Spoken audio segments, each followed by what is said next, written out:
The next morning, I sat across from Ellie at breakfast, watching her stir her cereal slowly. She didn't eat much. Her eyes kept drifting toward the hallway that led upstairs. "Ellie," I said gently, "what's the whisper room?" She didn't look up, just shrugged. "It's where they talk better." "Who talks better?" She blinked at me like I was the one not making sense. "The whisperers. They don't like your voice. It's too loud in the corners." I didn't know what to say. I thought about calling her therapist. I even typed out an email but never sent it. It felt wrong, like somehow putting it into words would make everything more real than I wanted it to be. That afternoon, when she was at school, I went up to the small room, the one she'd claimed for them. The air changed the second I opened the tiny door. It was colder. Not just a little chill, but the kind of cold that gets under your skin. I had to force myself to step inside. The walls still bore the faint outlines of moons and stars, like ghosts of a nursery long forgotten. But below the window, hidden beneath the old radiator, was a dark stain along the floorboards. It wasn't new. It looked like something had seeped through from underneath, like mold, but darker, almost black. And when I touched the floor near, my fingers went numb. I remember saying aloud, "It's just an old house," as if the house needed convincing. I decided I'd clean the room, paint it over, maybe move Ellie's books and toys in there, turn it into something real, something normal. But when I came back with cleaning supplies, the door was shut, locked from the inside. I called out Ellie's name instinctively, even though I knew she was still at school. The silence that answered was too thick. I stood there for a long moment, hand on the knob, heart pounding. Then I heard it, a soft scratch, like nails across wood, from inside the room. It stopped as quickly as it started. When I turned the knob again, it opened without resistance. The room was empty, but the notebook, Ellie's journal, was now in the center of the floor. I picked it up and flipped through the latest entries. The handwriting was rushed now, less like a child, more frantic. "Don't move the black spot. That's where the mouth is. The cold keeps it closed. Mommy doesn't know. Mommy doesn't listen. They say she'll learn." I shut the book. That night, I asked Ellie about the mouth. I tried to make it sound like a game, but she just looked at me, serious and still. "You can't step on it," she whispered. "If you wake it up, it wants out. It's hungry from before," I asked her. "Before what?" Her eyes darkened. "Before we were here. Before it was quiet." I started sleeping with the baby monitor volume turned all the way down. It was cowardly, I know. But after that night, after the scratch behind the door, the journal entries, and Ellie's chilling words, I couldn't bear to hear that room anymore. I couldn't risk listening to something I couldn't unhear. Still, silence wasn't safer. It was just lonelier. The next few days were worse. Ellie began drawing strange figures, tall, lanky things with no faces and too many fingers. She'd draw them in clusters, always standing in corners or under floorboards. Once, I found a crayon sketch taped inside her closet, a crude child's rendition of our living room, but with one extra person standing in the far corner. They had no face, just a black circle where a head should have been, and above them, scrawled in heavy black crayon, was the word, "Listen." That evening, I found another entry in her journal, one that made my stomach twist. "Mommy hears them when she's almost asleep. That's when they knock. First soft, then loud. They sing the welcome song in the walls. I already know it. I sang it in my head like they taught me. That's why I don't bleed in dreams anymore. I didn't sleep that night."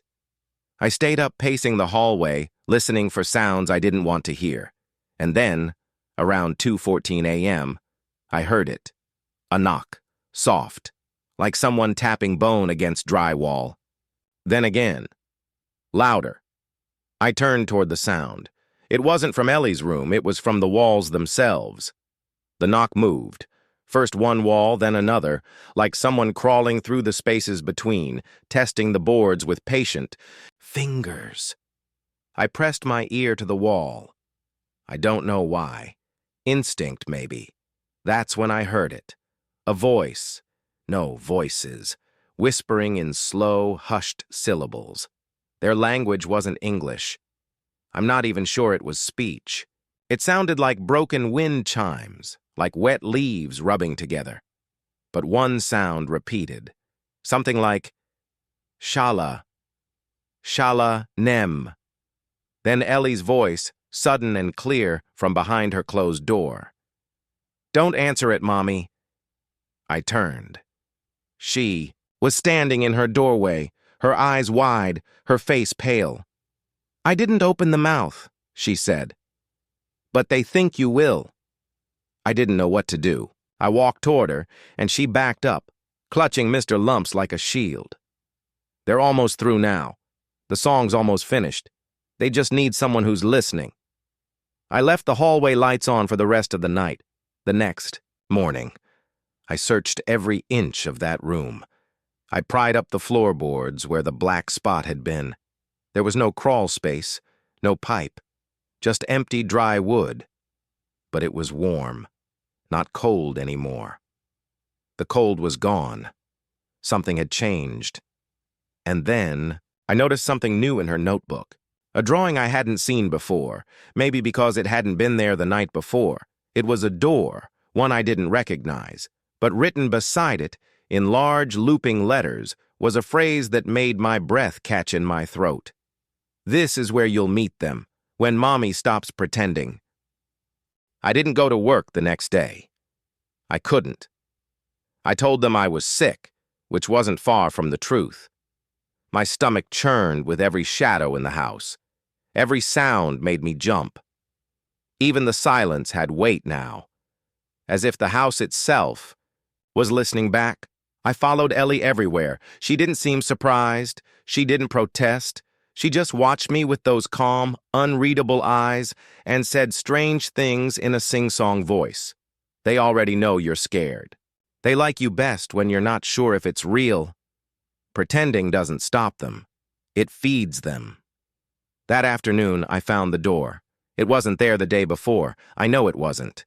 It was in the hallway between the laundry closet and the linen cabinet, a narrow space I'd passed 100 times. But now, a thin wooden door had appeared, perfectly set into the wall, too small for an adult to enter easily. Just Ellie-sized. It looked exactly like the one in her drawing. I didn't open it. I should have. I should have torn it out of the wall, nailed it shut, burned the whole goddamn hallway. But I didn't. I touched the doorknob, and it was warm, beating, like it had a pulse. That night, I packed a suitcase. I told Ellie we were leaving in the morning, that we were going to Grandma's, that we'd get away from this house.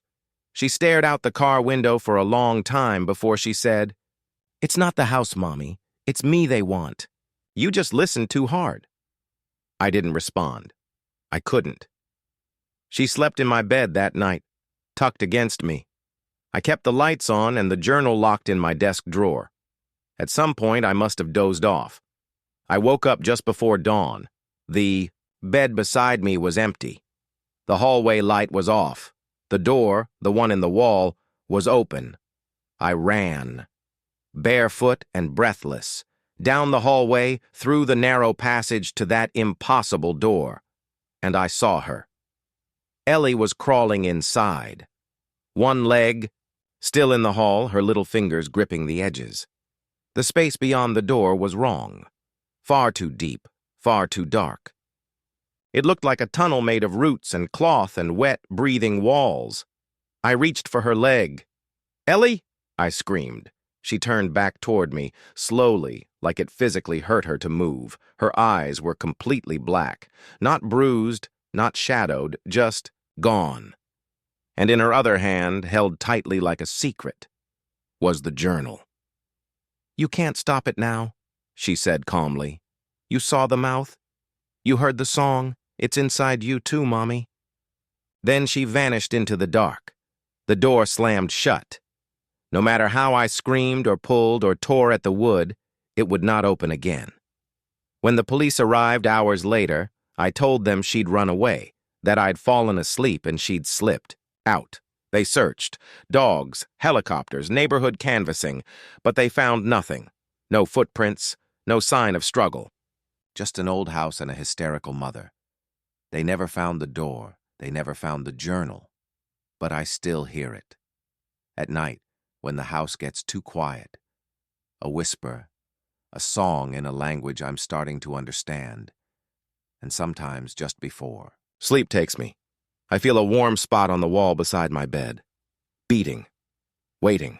The woman says her name is Alina, and she grew up in a quiet little town outside of Milwaukee, where houses were lined with overgrown bushes and rusted mailboxes that everyone was too busy or too tired to fix. Her mother, Meredith, worked double shifts at the nursing home downtown, and her father, Joel, was a mechanic who spent most of his time under hoods of old Chevys and pickups that came from towns even smaller than theirs. They were a simple family with secondhand clothes, TV dinners on Fridays, and the kind of laughter that echoed even when the power was out. Alina had a younger brother named Caleb, who was 6 when it happened, when everything changed. She remembers the morning clearly, because it started like any other. Joel had made scrambled eggs that were a little too salty, Meredith had yelled about Alina's mismatched socks, and Caleb had spilled orange juice on his workbook. But when she came home, from school, her mom was crying on the couch, holding a phone in one hand and a picture in the other. "Your dad's gone," she whispered. And her voice had been so quiet, Alina thought she meant something different, like he went to the store, like he had to leave for work. But then her mother had looked up, and her eyes were bloodshot, and that's when Alina understood. He hadn't left a note, hadn't packed a bag. The only thing missing was his lucky wrench, the one with the initials of his father carved into the handle. At first, they thought maybe something happened to him. Maybe a car crash, maybe a robbery, maybe a secret illness he hadn't told them about. The police came by twice, asked questions, made notes in tiny notepads, then stopped coming altogether. There was no evidence, no sightings, not even a financial trail. His bank account was untouched, his credit cards inactive. After a month, Meredith stopped hoping. After 2, she stopped talking about him. By the time the first snowfall came, his face had already faded from the milk cartons and bulletin boards at the local diner. Alina couldn't let go. She kept a shoebox under her bed filled with old photos. Joel laughing at a barbecue. Joel asleep on the couch with Caleb draped across his chest. Joel holding Alina's bicycle after she fell for the 3rd time. She would talk to him at night, whisper into the dark, as if he might hear her somehow. Somewhere. Caleb asked about him less and less, and eventually stopped altogether, like the memory had turned into fog, too hard to hold on to. But Alina held it tight. The pain carved into her like initials on bark, never fading, always there. Years passed. Her mother worked harder, aged faster. Alina grew up with shadows behind her eyes, got used to the hollow space at every father-daughter dance, every award ceremony, every parent meeting where only her mom sat alone in a sea of couples. School became her escape. Books, numbers, tests. She devoured knowledge like it was a shield, like it could protect her from the hole in her life. She earned straight A's, won debates, got scholarships. Still, she never stopped scanning crowds for a familiar face. The day she graduated, the sun was high and cruel, baking the football field where rows of students sat in blue gowns and itchy caps. Her mother clapped so hard her palms turned red, and Caleb, now taller than her, shouted her name so loud people turned to look. Alina smiled, but it was a hollow kind of joy, the kind where something beautiful is always tainted by something missing. Then she saw him. It was just a flicker at first. A man in the back of the crowd behind the bleachers near the fence. Her breath caught. He was older, thinner, beard peppered with gray, eyes hidden behind sunglasses. He stood still, too still, like a statue trying not to be noticed. But her heart knew before her mind could catch up. Joel, her father. She pushed through. The crowd ignored the questions, ignored her name being called for photographs. Her feet moved on instinct, her blood racing like a flood. By the time she reached the fence, he was turning to leave. "Dad?" she said. "One word?" "Just that." He froze. Then he turned, and the sunglasses came off. And there he was. "Alina," he said, his voice cracking like old wood. "You've grown." She wanted to scream, to hit him, to throw every year of abandonment in his face. But all she could do was stare. The world seemed to pause around them, like it was holding its breath. "I need to talk to you," he said. "I owe you the truth."